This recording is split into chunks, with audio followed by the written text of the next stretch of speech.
A video talking about horror? That's how I return? As if my life was not terrifying enough. Horror. Due to one reason or another, we as humans are interested in the unknown, which we cannot plausibly explain, which is why there are half a dozen paranormal shows with large viewer bases. In spite of these phenomena being easily explained with logic, once there is a belief that things like ghosts, vampires, werewolves, what have you, exist, it can be hard to change one's mind. The concept of the unknown, even something as basic as what hides in the darkness, is one of the more fundamental concepts of horror, as the unknown can rouse fear in people. Around the 90s is when the game industry became a hallmark of everyday lives, in large part due to the efforts of Nintendo after the video game crash of 1983 between 1985, after which game companies conjured up the concept to combine the concept of the unknown, fear, or otherwise understood as horror, with the concept of interactive media being developed to place you into said unknown worlds. Once a concept was created, a game that would put you into a position that would conjure emotions of fear as does horror, the next question was how to best execute it. Well, at some point, someone stood up in a meeting room and shouted, "I can't survive anymore," and then proceeded to jump out of the building and fall to his death. Everyone else in the room looked at one another, sat there thinking, and then mutually agreed on the concept. What about a game where you are forced to survive in a horror scenario? That is how it all began. The start of the survival horror genre was started with the game known as Alone in the Dark. A game released in 1992 for the PC, Alone in the Dark is widely accepted as one of the first games to truly be considered survival horror, although there were a few others such as 1989's Sweet Home, though Sweet Home is more akin to an RPG instead of a proper survival horror game. Anyways, both of these games will become relevant soon enough. You'll see how. After Alone in the Dark and Sweet Home, game companies started to slowly experimenting more with the concept of survival horror. And one company in particular was just about to shake the entire game industry as we know it. Can you guess what game I'm about to mention? Whatever you guessed, I'm sure it's a wrong opinion. Boom! I finally got the chance to make that pun. That is the proudest achievement of my life. In any case, back to the game. Can we have a drum roll? The game is Resident Evil, a survival horror game released by Capcom in 1996. And here you will get to see the best voice acting ever in gaming history.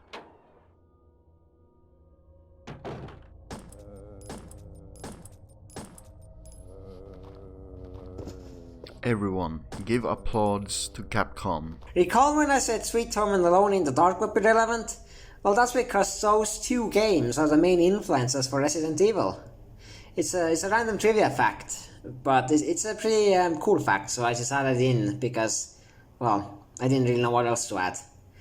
Say what you will about Capcom, or even Resident Evil, but you cannot deny the cultural impact that Resident Evil had.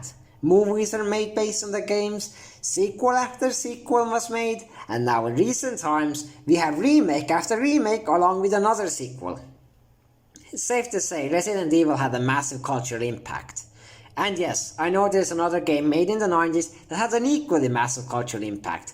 And if you guess that's the game I was going to name, then do not fret, because that game will come shortly. Resident Evil did rock the world of gaming as we know it, although another game was soon to follow after Resident Evil and create an impact all its own, and from the most unlikely place imaginable. When you think about Konami, what do you think of? Contra, Teenage Mutant Ninja Turtles, Metal Gear, kind of colorful, cheesy spy and fighting games, action games? No one really saw was going to come. Around 1995, Konami created the team known as Team Silent. And at first, Konami wanted to produce a game that would be successful in the United States, going for a Hollywood-esque feel for the game. Team Silent had barely any creative freedom during that time, which resulted in the developers at one point wanting to leave Konami due to the feeling of being outcasts. However, at one point, Team Silent decided to ignore Konami's ideas and limits, and instead of making a Hollywood-esque game, Team Silent made a game that would appeal to the player's emotions. Now you might be thinking, why have I mentioned these two games in particular? You'll find out in the next episode of Dragon Ball Z. I'm gonna stop that joke before it gets any further. So, ignoring that, I'll reveal the reason why I mentioned these two games in a minute. Horror itself is subjective. Someone might be afraid of clowns, someone might be terrified of spiders, someone might be terrified of heights, milk, people, what have you. It is in most cases dependent on the person. However, all of us have our fundamental fears, and one of the most common and prevalent fears that we have is the fear of the unknown. Resident Evil and Silent Hill both use a very primordial fear of the unknown that we as humans have in a very masterful way. But how? First, I have to cite in a small explanation for why we're terrified of the unknown. It's simple really. As I said before, the darkness is a good example. Why? Well, imagine a scenario where you're walking through an old, creaky hallway in an old mansion, and you come across a door. Now you have no idea what's behind this door. It's unknown. And seeing as the hallway is old, creaky, and desolate, your mind is already filled with all kinds of thoughts of monsters and beasts. And now imagine you can hear sounds from behind this door. You almost immediately begin imagining all kinds of things that could possibly be behind the door, terrifying you more than what actually is behind the door. That is how Resident Evil masterfully uses the concept of the unknown, and that is what terrifies us the most about the unknown.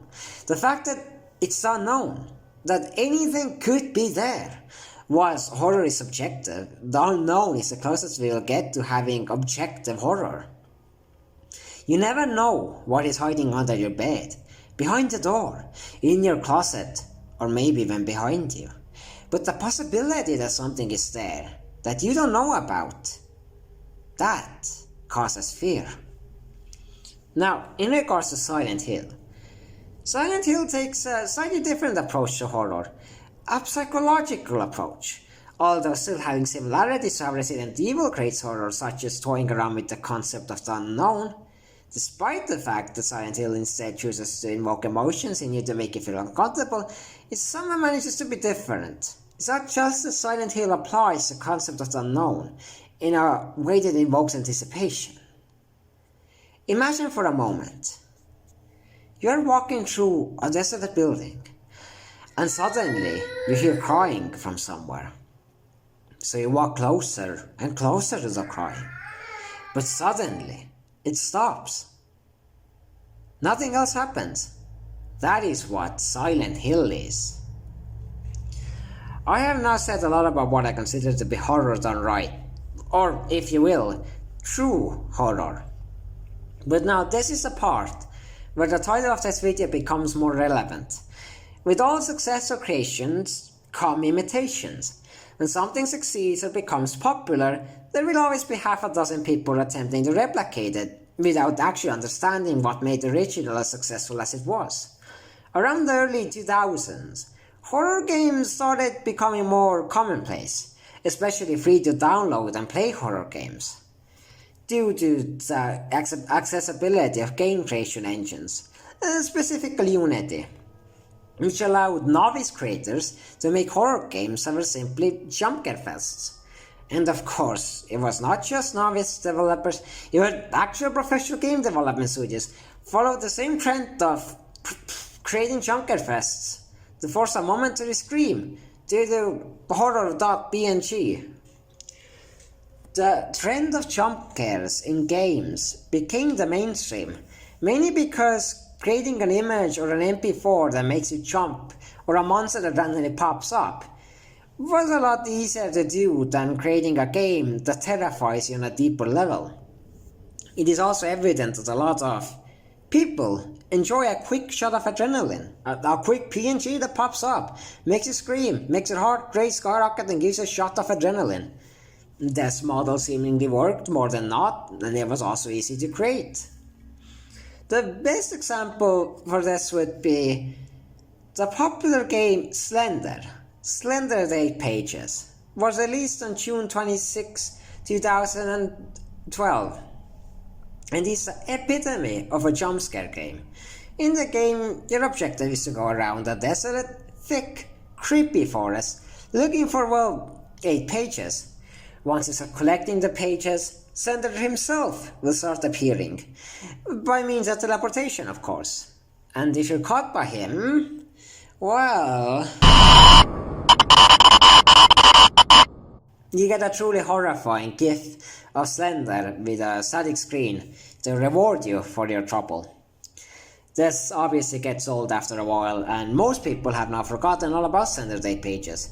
Yet, people somehow still have not forgotten about Resident Evil or Silent Hill. Go figure.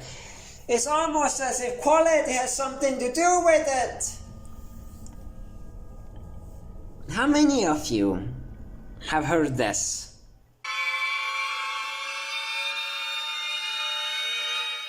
This bloody violin. Don't get me wrong, I love good violin music.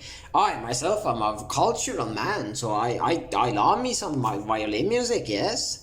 This one simple fundamental violin MP3 is simply a few notes that make you feel uncomfortable, invoke artificial stress and anticipation, and it is simply the most infuriating sound you will ever hear, because almost every movie uses it. It's not even just movies. Games use it quite often as well. But there is also sound cues. And sound cues are fairly popular in any form of media, as sounds and music can evoke emotions in us. As such, sounds are the easiest way to get an emotional reaction from people. Music and sounds are constantly used to manipulate people due to that reason. It does not matter what medium. Think about YouTuber apology videos. Think about that. Sweet, sad, piano music. Come on, sad piano music. Give me all of those feels. Give me that pity. It's annoying. Games and movies do the same thing and use music in that same way as well, as it's simply the easiest way to evoke emotions of your choosing from your audience. Manipulation, hallelujah!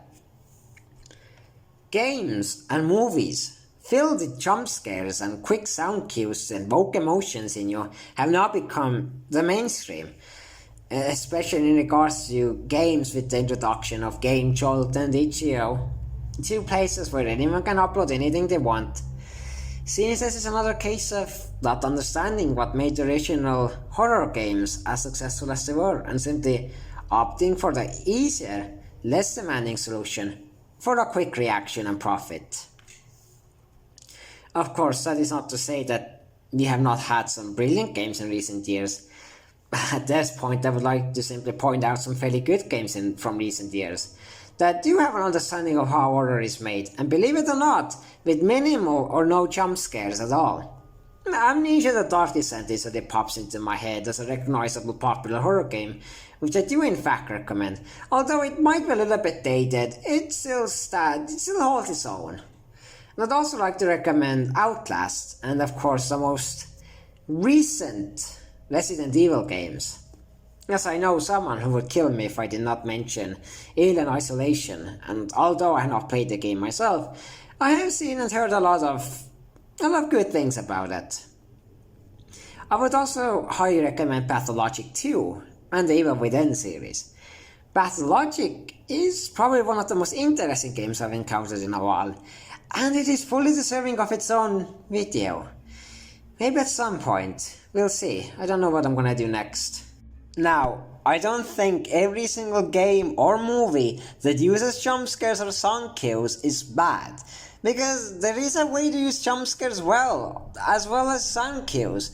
But if your creation relies purely on sound cues and jump scares, you may have gone wrong somewhere. But in the end, everything I have said so far is my opinions and thoughts. You're completely free to disagree with me. Now, with this video, I'm trying something new. So, let me know what you thought down below. Allow me some spicy feedback. I would also like to thank you all for taking time out of your precious day to watch my silly little video. And lastly, I must thank the very talented and absolutely brilliant, wonderful lad Bob.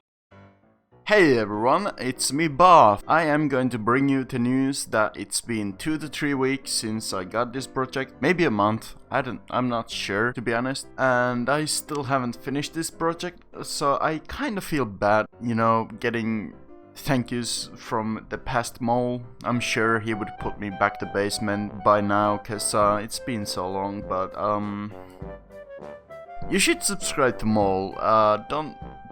Don't give me anything, I screwed up big time, and thanks for watching guys, and listen to what Mole has to say. You can find his stuff in the pinned comment down below. Go give him some love, he has more than earned it. I can now release him from my basement. Unless this video is edited horribly, then he might have to remain in the basement for a little bit longer, sadly. But that is life. I must also thank my dear friend Fomenter, who acted as the proofreader and script editor for this video script for the most part. And with that, we're done. If you want to talk with me, you can join my Discord down below. If you want to keep up to date with all of my shenanigans, you can follow me on Twitter. And if you want to see more videos from me, subscribe and do smash that bell button as hard as you can. And with that, I'm out.